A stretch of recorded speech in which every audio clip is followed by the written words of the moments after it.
Hi everyone, स्वागत है आप सभी का टीचिंग गोल्स के इस लर्निंग प्लेटफॉर्म पर। आई होप आप सभी लोग अच्छे होंगे।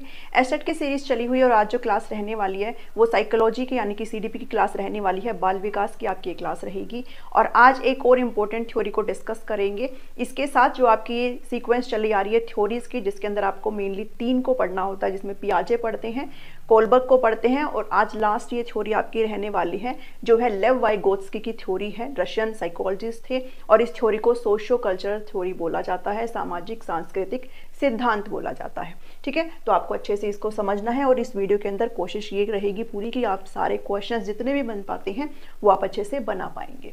चलिए, वाइगोत्स्की की सोशियो कल्चर थ्योरी है, सामाजिक सांस्कृतिक सिद्धांत है। वाइगोत्स्की के बारे में चीजें पता होनी चाहिए। ये एक रशियन साइकोलॉजिस्ट थे, रशियन यानी कि रूसी मनोवैज्ञानिक थे। ठीक है, और इनका जो जन्म हुआ था वो 1896 में हुआ था और इनकी डेथ हो गई थी 1934 में। यानी कि इनका जो जीवन काल रहा था वो बहुत ही छोटा था, बहुत ही अल्प आयु में इनकी मृत्यु हो गई थी और 38 ईयर्स के अंदर इन्होंने ऐसा काम किया, इन्होंने इस थ्योरी को गढ़ा और इस थ्योरी को हम आज यहाँ पर पढ़ रहे हैं। और आगे भी जितना भी आपके टीचिंग एग्जाम्स होते हैं सब में यहाँ से क्वेश्चन आते हैं और आगे भी हम इनको पढ़ते रहेंगे। तो इस अल्प आयु में भी इन्होंने अपनी एक बहुत ही इंपॉर्टेंट थ्योरी दी है जिसको हम अभी पढ़ रहे हैं। इन्होंने बेसिकली बात करी है कॉग्निटिव डेवलपमेंट के बारे में ही बात करी है। इनकी थ्योरी को कॉग्निटिव डेवलपमेंट थ्योरी बोला जाता है, संज्ञानात्मक विकास की थ्योरी ही है ये। बट इनकी थ्योरी को क्यों बोला जाता है सोशियो कल्चर थ्योरी? बिकॉज इन्होंने इंपॉर्टेंस दी है। किसको इंपॉर्टेंस दी है, किसको प्राथमिकता दी है? इन्होंने कहा है कि बच्चे जो है वो किससे लर्निंग करते हैं? बच्चे समाज के साथ इंटरेक्शन करते हुए सीखते हैं, अपने कल्चर से सीखते हैं, अपनी संस्कृति से सीखते हैं। इसलिए इस थ्योरी का नाम रखा गया सोशियो कल्चरल थ्योरी। ठीक है, अगर इस थ्योरी के बारे में आगे बढ़े तो ये बात करते हैं चाइल्ड जो है अपने ज्ञान का निर्माण खुद से करते हैं। और जब हम ये बोलते हैं कि हम कंस्ट्रक्ट करते हैं अपनी खुद की नॉलेज को, तो आपके दिमाग में आ रहा होगा कंस्ट्रक्टिविज्म, कंस्ट्रक्टिविज्म जिसको हम बोलते हैं रचनावाद। ठीक है, तो जो वाइगोत्स्की है वो रचनावादी ही है। ठीक है, रचनावाद हम इसको बोलते हैं और वाइगोत्स्की एक तरीके से रचनावादी है। कौन से हैं? सामाजिक रचनावादी है। तो वाइगोत्स्की कौन से रचनावादी है भाई? सामाजिक रचनावादी। ये भी आप ध्यान में रखेंगे, यानी कि सोशल कंस्ट्रक्टिविस्ट है। इनको फादर ऑफ सोशल कंस्ट्रक्टिविज्म भी कहा जाता है। ये आप अच्छे से अपने नोट्स में इंक्लूड कर लेंगे। अगर आप बना रहे हैं, अगर आप मेड से लेंगे तो आपको ये चीजें अपने आप लिखी हुई वहां पर मिल जाएगी। ठीक है, तो सोशल कंस्ट्रक्टिविज्म के जनक माने जाते हैं सोशल कंस्ट्रक्टिविज्म है, क्योंकि इन्होंने सोसाइटी को इंपॉर्टेंस दी है। ये कहते हैं बच्चे जब सीखते हैं तो हम समाज से सीखते हैं। कोई भी बच्चे की जो लर्निंग होती है, उसकी जो डेवलपमेंट होती है वो किससे होती है? वो समाज से होती है। अब इन्होंने कहा कि चाइल्ड जो है अपने ज्ञान का निर्माण खुद से करते हैं। इसके बारे में तो पियाजे भी बोलते हैं कि बच्चे जो है एक्टिव होकर के अपने ज्ञान का निर्माण खुद से करते हैं। तो दोनों के बीच में डिफरेंस क्या है? दोनों के बीच में डिफरेंस है, पियाजे ने इंपॉर्टेंस दी है भाई किसकी? मैचुरेशन को। वो जेनेटिक्स को मानते हैं भाई बाय बर्थ ही बच्चे के अंदर एक स्कीमा होता है और स्कीमा क्या है? एक स्ट्रक्चर है जिसकी वजह से हम बाहरी जो है इंफॉर्मेशन को एक्वायर करते हैं। तो पियाजे बात करते हैं स्कीमा के बारे में, बात करते हैं अकोमोडेशन के बारे में, बात करते हैं जो हम पहले पढ़ चुके हैं। तो पियाजे कहते हैं कि बच्चे जो अपने ज्ञान का निर्माण कैसे करते हैं? उनके अंदर बाय बर्थ स्कीमा होती है और वो एक्टिव होकर के अपने ज्ञान का निर्माण करते हैं। जबकि वाइगोत्स्की कहते हैं कि हम भी एक्टिव होकर के अपने ज्ञान का निर्माण खुद से करते हैं, बट हम जो लर्निंग करते हैं वो कहाँ से करते हैं? सामाजिक इंटरेक्शंस यानी कि सामाजिक अंत्यक्रिया करते हुए। तो हमें यही पढ़ना है। इन्होंने कहा है कि जो 3 बेसिक एलिमेंट्स है कॉग्निटिव डेवलपमेंट की, इनकी जो थ्योरी है संज्ञानात्मक विकास की, जिसको सोशल कल्चरल थ्योरी बोला जाता है। क्यों बोला जाता है मैंने आपके साथ डिस्कस किया, क्योंकि इन्होंने इंपॉर्टेंस दी है सोसाइटी को, इन्होंने कल्चर को इंपॉर्टेंस दी है। तो आपसे पूछा जाता है इस थ्योरी के 3 बेसिक एलिमेंट्स क्या हैं? तो इन्होंने कहा है कि आप कॉग्निटिव डेवलपमेंट को सेपरेट नहीं कर सकते हो। आपका जो कॉग्निटिव डेवलपमेंट है, जो बच्चे की जो लर्निंग है, वो इन्हीं तीनों से हो रही है। सबसे पहले आपका सोशल इंटरेक्शन है, फिर कल्चर है और फिर क्या आती है? लैंग्वेज आती है। तो सबसे ज्यादा फोकस वाइगोत्स्की ने किस पे किया है? भाषा के ऊपर किया है। तो हम एक एक करके तीनों को पढ़ेंगे। देखो, सोशल इंटरेक्शन क्या होता है? सोशल इंटरेक्शन का मतलब है जब आप अपने घर से बाहर निकलते हो, बच्चा अगर छोटा है वो जब घर से बाहर निकलता है वो अपने पड़ोस में जाता है, अपने स्कूल में जाता है, पीयर से मिलता है, ठीक है, बहुत सारे लोगों के संपर्क में आता है।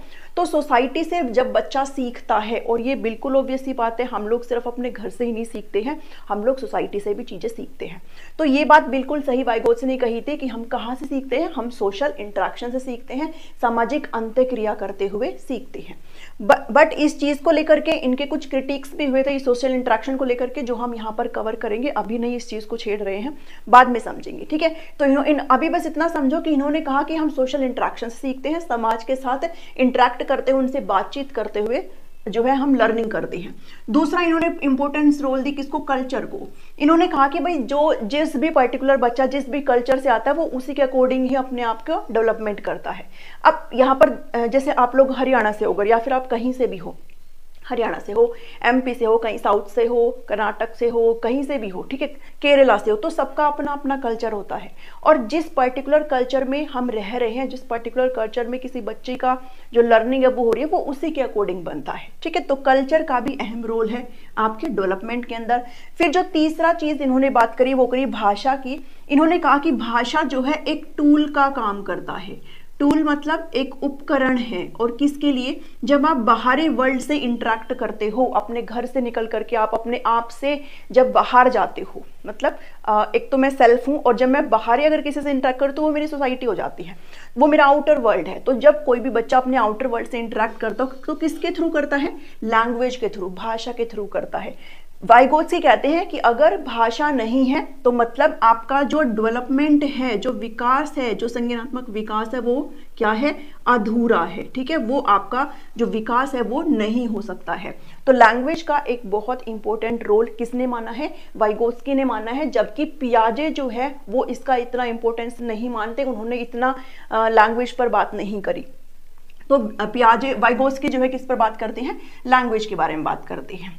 अब इन्होंने लैंग्वेज के 3 फॉर्म्स यहाँ पर दिए हैं, इनको पढ़ना, यहाँ से क्वेश्चन बन जाते हैं। क्वेश्चन आपका कहीं से बन सकता है, तो आप ध्यान में रखो, यहाँ से एक क्वेश्चन मस्ट है, ठीक है। तो एक उन्होंने बात करी सोशल स्पीच की, जिसको सामाजिक वाक बोलते हैं। इसका मतलब ये होता है कि जब बच्चा यहाँ पर मतलब 2 साल तक का होता है ये, ठीक है। सोशल स्पीच कब आती है बच्चे में, आपने देखा होगा जो छोटे बच्चे होते हैं जैसे वो बोलना स्टार्ट करते हैं, तो जब लोगों के साथ इंटरेक्ट करते हैं तो बोल करके ही करते हैं। सामाजिक स्पीच मतलब जब हम दूसरों से बोल करके इंटरेक्ट करते हैं तो वो सामाजिक स्पीच होती है। और आपने देखा होगा कि बच्चे एकदम से पूरा सेंटेंस बोलना नहीं स्टार्ट कर देते हैं, पहले वो धीरे धीरे बोलना स्टार्ट करते हैं, मम्मा बोलते हैं, पापा बोलते हैं ना, आऊं जाऊं जो भी बोलते हैं, तो धीरे धीरे लोगों के साथ इंटरेक्ट करते हैं, धीरे धीरे अपनी जो स्पीच है उसको एनहांस करते हैं। तो सोशल स्पीच मतलब जब हम दूसरों से बात करते हैं, और ये कब होती है, 0 से 2 साल। फिर है आपकी प्राइवेट स्पीच। प्राइवेट स्पीच को निजी वाक बोलते हैं। अब पियाजे ने भी इसके बारे में बात करी है। मैंने कहा कि पियाजे ने इंपॉर्टेंस कम दी है, ठीक है, पियाजे ने लैंग्वेज को इंपॉर्टेंस कम दी है, वाइगोत्स्की ने ज्यादा दी है। तो पियाजे इसको इतना इंपॉर्टेंस नहीं देते हैं। ये आपके 3 से 6 वर्ष के बीच में होती है। प्राइवेट का मतलब होता है जब बच्चे खुद को डायरेक्ट करने के लिए खुद से ही बात करते हैं। सेल्फ गाइड जब बच्चे खुद को करते हैं, सेल्फ गाइड, खुद को निर्देश देते हैं बच्चे, यहाँ पर खुद को निर्देश देना, खुद को निर्देश देना यहाँ पर, ठीक है। तो लिखते रहना इस चीज को। इसका मतलब क्या है, आपने देखा होगा अगर आपके घर में छोटे बच्चे, या फिर आपने कभी भी देखा होगा, तो जो छोटे बच्चे होते हैं जो 3 से 6 वर्ष के होते हैं, वो क्या करते हैं, जैसे मान लो अगर वो प्ले कर रहे हैं, कुछ भी अगर खेल रहे हैं, अगर बॉक्सेस को अरेंज कर रहे हैं, कोई पजल अगर सॉल्व कर रहे हैं, तो वो खुद से बात करते हो, वो भले ही अकेले हो बट खुद से बात करते हुए करते हैं कि अच्छा अब यहाँ पर ये आएगा, मेरा वो वाला कहाँ है, अरे मैंने ब्लू कलर रखा था वो कहाँ गया। खुद से ही बात करते रहते हैं और खुद को ही गाइड करते रहते हैं। तो वो क्या है, वो प्राइवेट स्पीच है, ठीक है।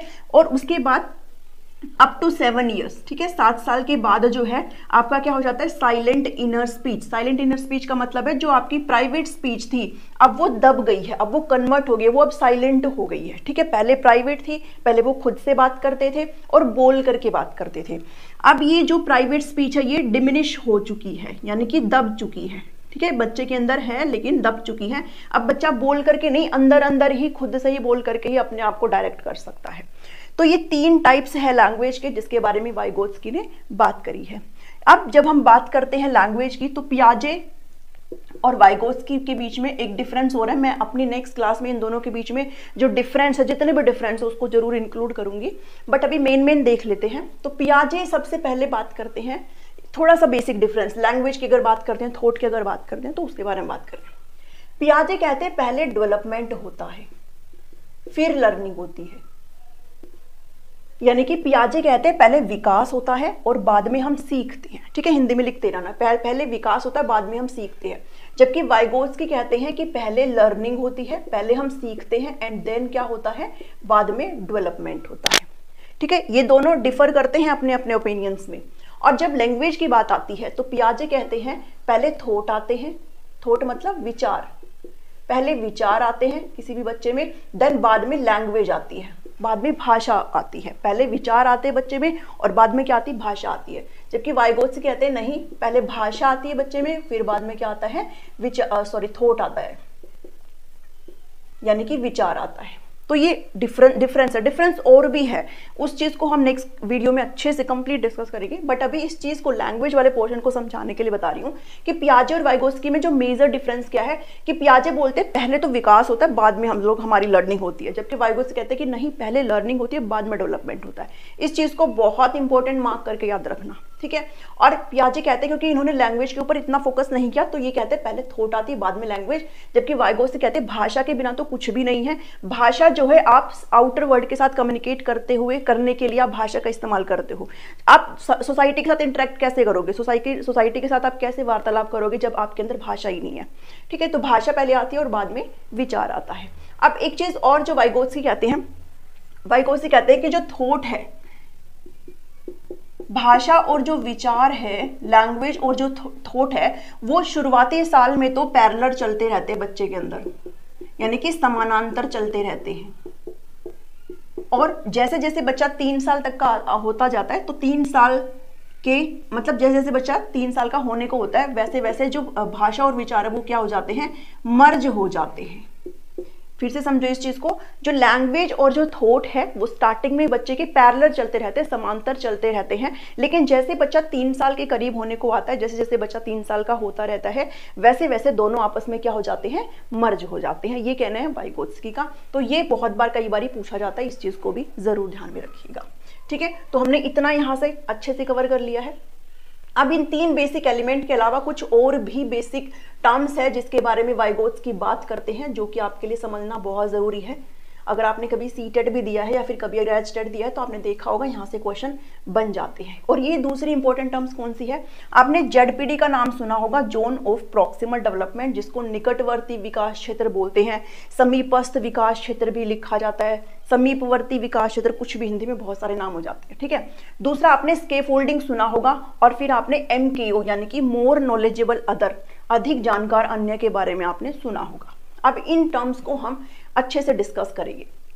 इसके लिए आपको मैं एग्जांपल बताती हूँ। जैसे मान लो अगर कोई बच्चा है, कोई पजल अगर सोल्व कर रहा है, तो एक तो होता है कि वो खुद से अगर जितना भी वो काम खुद से कर सकता है, तो जैसे मान लो अगर वो खुद से बिना किसी हेल्प के जो पजल वो सोल्व कर सकता है, जितना भी पजल का पार्ट वो सोल्व कर सकता है, वो उसका क्या है, वो उसका लेवल ऑफ एक्चुअल डेवलपमेंट है, यानी कि वो जो खुद से कर सकता है। और फिर मान लो अगर वो पजल में उलझ गया और उलझने के बाद उसको हेल्प चाहिए और उसके फादर उसको हेल्प कर देते हैं, तो वो हेल्प मिलने के बाद उसने वो कंप्लीट पजल को सोल्व कर दिया। तो ये जो मैं आपको एग्जांपल बता रही हूँ ना, ये हम इस चीज में इंक्लूड करेंगे। ठीक है, देखो जेडपीडी को समझते हैं। अब ये जो है बीच में जो यहाँ पर आपको माइनस के साइन दिख रहे हैं, ये पूरा जो इनर वाला जो सबसे ज्यादा सर्कल है, ये वो एरिया है जिसको LAD कहा जाता है। LAD मतलब लेवल ऑफ एक्चुअल डेवलपमेंट, वास्तविक विकास का क्षेत्र, यानी कि ये वो एरिया है जो बच्चा बिना किसी हेल्प के खुद से कर सकता है। अगर बच्चा कोई सवाल सोल्व कर रहा है तो वो जब बिना किसी टीचर के, बिना किसी फ्रेंड के, बिना किसी भाई बहन के, बिना किसी मम्मी पापा के अगर सोल्व कर सकता है तो वो उसका LAD है, यानी कि लेवल ऑफ एक्चुअल डेवलपमेंट है। ठीक है, अब बच्चे का जो पोटेंशियल है वो कितना है, बच्चे का पोटेंशियल इतना है, ये जो सेकंड वाला जो सर्कल है ना, बच्चे का जो पोटेंशियल है वो इतना है, मतलब वो इतना कर सकता है, उसके अंदर उतनी पोटेंशियल है उसके अंदर कि वो इतना कर सकता है। लेकिन कब कर सकता है, जब उसको एक बढ़िया हेल्प मिल जाए। और अगर बच्चे का सिर्फ एक्चुअल वाला इतना था, यानी कि जितना वो बिना किसी हेल्प से कर सकता है, और बच्चा एक्चुअल में कर इतना सकता है अगर उसको हेल्प मिल जाए, इसके बीच में और इसके बीच में ये जो डिफरेंस है, ये जो प्लस वाले जो साइन आप देख रहे हो, इसको बोला जाता है, इस वाले पूरे पोर्शन को, इसका बोला जाता है जोन ऑफ प्रॉक्सिमल डेवलपमेंट, जिसको बोलते हैं निकटवर्ती विकास का क्षेत्र। और ये कब बच्चा अचीव कर सकता है, इसको कब बच्चा भर सकता है, जब बच्चे को एक हेल्प मिल जाए। ठीक है, कोई क्वेश्चन है जो बच्चा खुद से कर सकता है, वो एलईडी है, बट उस क्वेश्चन को बच्चा पूरा कर सकता है, वो उसका ये वाला है, यानी कि जोन ऑफ पोटेंशियल डेवलपमेंट आप इसको कह सकते हो। Zone of proximal development ZPD है, आप इसको LPD, level of potential development, यानी कि बच्चे का पोटेंशियल इतना है। ठीक है, बच्चे का पोटेंशियल इतना है, लेकिन इसकी और इसके बीच की इस खाई को, इसके और इसके बीच के इस डिफरेंस को बोलते हैं ZPD, zone of proximal development. और ये हम इस डिफरेंस को कैसे फिल कर सकते हैं, इस डिफरेंस को हम फिल कर सकते हैं स्कैफोल्डिंग के थ्रू।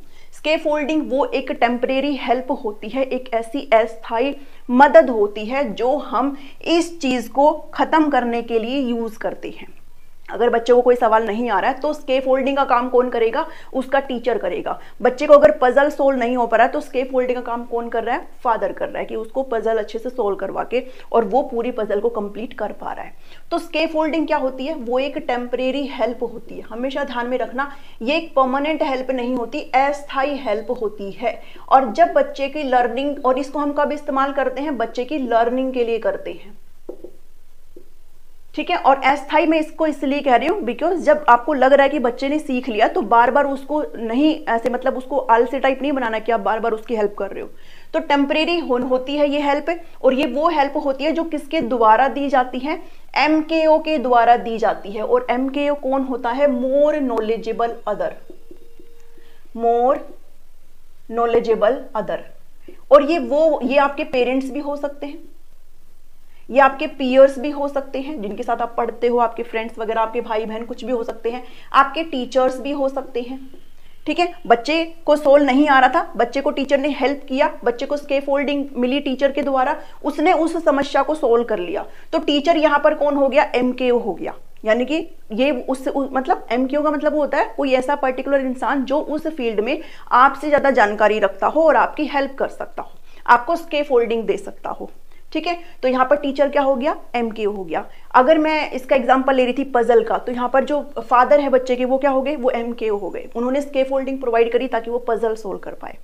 ठीक है, इतना समझे यहाँ से। तो एमकेओ कौन होता है, मोर नॉलेजेबल होता है, जो आपको उस पर्टिकुलर फील्ड में ये जो डिफरेंस मैंने बताया था इसको भरने का काम करते हैं, कौन, एमकेओ। और ये जो भरने का काम किस प्रोसेस के थ्रू किया जा रहा है, स्कैफोल्डिंग के थ्रू दिया जा रहा है, जो उसको एक टेम्परेरी हम हेल्प प्रोवाइड कर रहे हैं। ठीक है, इसलिए इसको मचान, ढांचा, पाठ, बहुत सारे इसके नाम है, सहायता भी इसको बोलते हैं। तो एक अस्थायी मदद होती है। अब यहां तक हमने कर लिया। अब ये कौन सा हिस्सा जिसमें मैंने क्रॉस लगाया हुआ है, ये वो हिस्सा है जो किसी भी बच्चे के बियॉन्ड लेवल है। आप कितना ही उसको समझा लो बच्चे के, वो उसके पोटेंशियल में नहीं है। आप कितना ही उसको समझा लो, कितना ही आप उसको पढ़ा लो, लिखा लो, लेकिन वो इस एरिया में नहीं जा सकता। मतलब यहाँ पर आने वाली जो चीजें उसको वो सॉल्व नहीं कर सकता, ये उसकी एबिलिटी के बियॉन्ड है। मतलब वो इतना योग्य नहीं है कि यहाँ तक जा सके। तो हमने सिर्फ यहां तक करना है। ये जो था ये पूरा वो था कि मतलब जो मैं खुद से कर सकता हूं, और ये था जो मैं किसी की हेल्प से कर सकता हूं। और हेल्प मुझे कौन देगा, स्कैफोल्ड, एमकेओ देगा। और हेल्प देने का काम क्या है, स्कैफोल्डिंग है। ठीक है, तो इतना समझे। और ये क्या था मेरा, वो मेरा पोटेंशियल था जो मैं कर सकती हूँ, लेकिन किसके थ्रू, किसके द्वारा, हेल्प के द्वारा। और हेल्प कौन देगा, टीचर देगा, पेरेंट्स देंगे। ठीक है, साइकिल का जैसे हम सीखने का एग्जाम्पल लेते हैं। अब स्कैफोल्डिंग के बारे में थोड़ा सा समझते चलो। स्कैफोल्डिंग जो चीज है इन्होंने वाइगोत्स्की ने यूज करी है, बट आपसे कई बार पूछ लेते हैं ये जो शब्द है स्कैफोल्डिंग, ये किसने दिया था, तो जेरोम ब्रूनर ने ये शब्द दिया था। और जेरोम ब्रूनर की कॉग्निटिव डेवलपमेंट की थ्योरी भी है जिसको हम आगे पढ़ेंगे। ठीक है, तो जेरोम ब्रूनर ने ये शब्द दिया था स्कैफोल्डिंग का, इस चीज को भी जरूर ध्यान में रखेंगे। इतना समझे। तो पूरी थ्योरी यहाँ से हम बिल्कुल क्लियर कर चुके हैं। इस थ्योरी में कुछ भी नहीं है, उन्होंने सिर्फ बात करी है कि बच्चे की लर्निंग कैसे होती है, सोसाइटी से इंटरेक्ट करते हुए सीखती है। और लैंग्वेज का बहुत इंपॉर्टेंट रोल है, लैंग्वेज के बिना बच्चे का डेवलपमेंट अधूरा है। हम कल्चर से, जिस कल्चर में हम आते हैं उसी के अकॉर्डिंग हमारा डेवलपमेंट होता है। लैंग्वेज 3 तरीके की बताई, सोशल स्पीच, प्राइवेट स्पीच और साइलेंट इनर स्पीच। डिफरेंस है इनके बीच में। पियाजे बात करते हैं कि जो पहले आपका डेवलपमेंट होता है फिर लर्निंग होती है, जबकि वाइगोत्स्की कहते हैं नहीं, पहले लर्निंग होती है बाद में डेवलपमेंट होता है।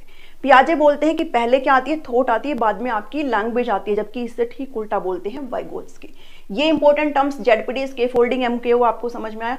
अब फटाफट से क्रिटिक्स की बात कर लेते हैं। कोई भी जब थ्योरी आती है तो उसके क्रिटिक्स तो साथ साथ चलते ही रहते हैं। तो आलोचना हमने पीछे भी पढ़ी है और आलोचना हम इसकी भी पढ़ेंगे। देखिए आलोचना, वैसे तो इतनी आलोचना इस थ्योरी की नहीं हुई जितनी पियाजे की हुई थी, बट फिर भी इसमें आलोचना है। क्या आलोचना है? इन्होंने कहा कि लैक ऑफ कल्चरल रेलेवेंस, यानी कि सामाजिक प्रासंगिकता का अभाव है यहाँ पर। ठीक है, देखो इन्होंने कहा कि हम लोग सोसाइटी से इंटरेक्शन करते हुए सीखते हैं, हम लोग सोसाइटी से इंटरेक्ट करते हैं, उनके साथ बातचीत करते हुए सीखते हैं। तो इन्होंने क्या मतलब, इसका मतलब क्या हो गया कि आपकी जो सोसाइटी है वो क्या है, सेम हो गई। भाई अगर आपकी लर्निंग हो रही है तो सोसाइटी आपने फिर यहाँ पर सेम मान ली, और किसी की भी सोसाइटी बिल्कुल सेम हो ऐसा तो नहीं हो सकता। आपकी सोसाइटी में कुछ नेगेटिव लोग भी हो सकते हैं जो आपको अफेक्ट कर सकते हैं, आपकी डेवलपमेंट कहीं ना कहीं बाधित हो सकती है। तो ये कह देना कि सोसाइटी आपका सेम है, ये यहाँ पर गलत हो जाता है। हम ये नहीं कह सकते भी सोसाइटी सबकी सेम होती है, किसी की अलग होती है, किसी की कुछ होती है। ठीक है, तो लैक ऑफ कल्चरल रिलेवेंस है। फिर इन्होंने जेनेटिक्स की कोई बात नहीं करी है। इन्होंने कहा कि लर्निंग हम सिर्फ किससे करते हैं, हमारी जो लर्निंग, हमारा जो डेवलपमेंट है वो सोसाइटी से होता है, कल्चर से होता है, भाषा से होता है। इन्होंने कहीं भी अनुवांशिकता का जिक्र नहीं किया, जबकि जो जेनेटिक्स है वो भी तो इंपॉर्टेंट रोल प्ले करता है ना आपकी लर्निंग में। उसके बाद इन्होंने कहा कि हम सोसाइटी से अपना एक्टिव होकर के चीजें सीखते हैं। अब सोसाइटी में जब आप इंटरेक्ट कर रहे हो तो यहाँ पर इसका मतलब ये हो गया कि इसमें सिर्फ वो बच्चे आते हैं जो फटाफट से सीखने वाले हो, जिनकी फास्ट लर्निंग है। बट कुछ बच्चे ऐसे होते हैं जो स्लोअर रेट के होते हैं, जिनकी जो सीखने की गति है वो धीमी होती है, तो इनके बारे में भी बात नहीं करी। उसके बाद कोई भी एक्सपेरिमेंट इस थ्योरी में आपने नहीं देखा कि भाई किसी के ऊपर एक्सपेरिमेंट किया गया हो, जबकि पियाजे में एक्सपेरिमेंट किया गया था, स्टोरी सुनाई गई थी, और यहाँ पर मोरल डेवलपमेंट में थ्योरी सुनाई गई थी। तो इसके ऊपर पियाजे ने अपने बच्चों पर एक्सपेरिमेंट किया था, तब जाकर के उन्होंने स्टेजेस ऑफ डेवलपमेंट दिए थे। तो इन्होंने कोई भी एक्सपेरिमेंटल टेस्ट यहाँ पर नहीं दिखाई देता, कोई भी प्रयोगात्मक परीक्षण नहीं दिखाई देता। इसके साथ साथ इन्होंने कोई भी स्टेजेस भी नहीं दिए, है ना इन्होंने एज की बात करी कि इस एज में ये होता है, उस एज में वो होता है, कोई भी एज की बात नहीं करी। तो बहुत सारे क्रिटिक्स हैं इस थ्योरी के। आई होप आपको ये थ्योरी समझ में आई होगी। पसंद आई तो इसको जरूर लाइक करिए, शेयर करना सभी के साथ, सभी ग्रुप्स में, व्हाट्सएप, फेसबुक, जहां मर्जी वहां शेयर करो। यहाँ पर आपकी एस्टेट की फुल प्रिपरेशन हो रही है, बिल्कुल जनरल सेक्शन की, और आपको नोट्स संडे से अवेलेबल करा दिए जाएंगे। ठीक है, सभी प्लेलिस्ट का लिंक वीडियो के डिस्क्रिप्शन में है, जाकर के फटाफट से चेकआउट कर लेना। मिलती हूँ नेक्स्ट वीडियो में। Thank you, thanks for watching.